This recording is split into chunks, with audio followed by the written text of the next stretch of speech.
A young woman lies awake in a dark room. Suddenly, her body goes rigid. She tenses into a silent scream, caught in a physical terror.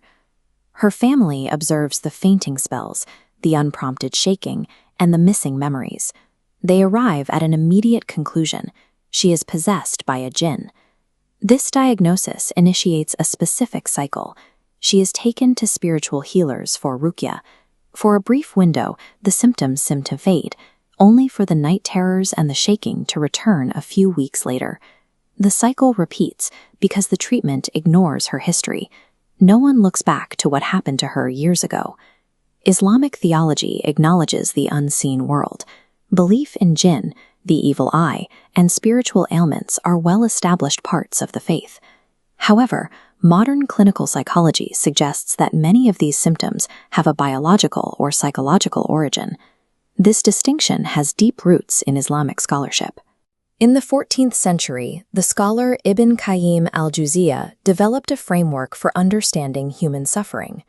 He categorized illness into physical, spiritual, and purely psychological groups, each requiring specific treatment.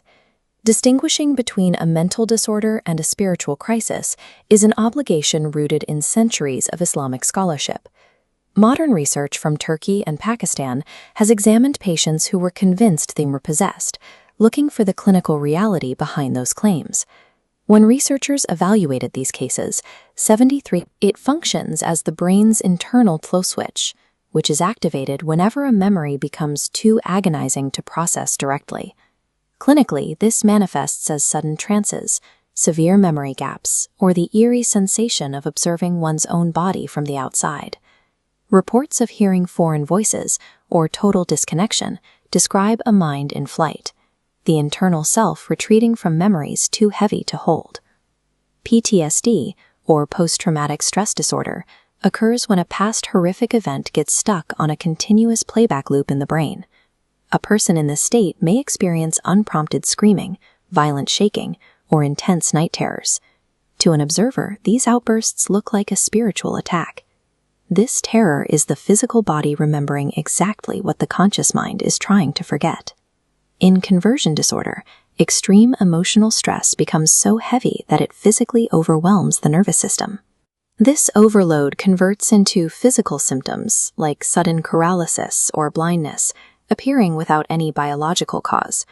When profound pain lacks an accepted vocabulary, it borrows the language of the supernatural to force people to pay attention. For families and communities, the challenge is telling the difference between a psychological crisis and spiritual vulnerability. Classical scholars note spiritual flags, like an aversion to prayer or the Quran. Psychological flags appear differently, including severe trauma history, stress-triggered symptoms, and sleep disturbances. As the columns merge, the shared space shows spiritual vulnerability and psychological distress can inhabit the same body. If someone in your home shows these symptoms, start by suspending judgment. Avoid labeling the behavior as drama or immediately blaming external spirits. Spiritual healing and clinical therapy can work together. A person can seek Ruqyah while also working with a trained mental health professional. Caregivers should gently look past the immediate symptoms and ask if there is a hidden pain or a past hurt that needs to be addressed. If you are experiencing this, know that carrying a massive psychological load does not make you crazy, nor does it mean your faith is weak. True healing integrates faith and science. Reaching out to a psychologist is an act of profound honesty and courage.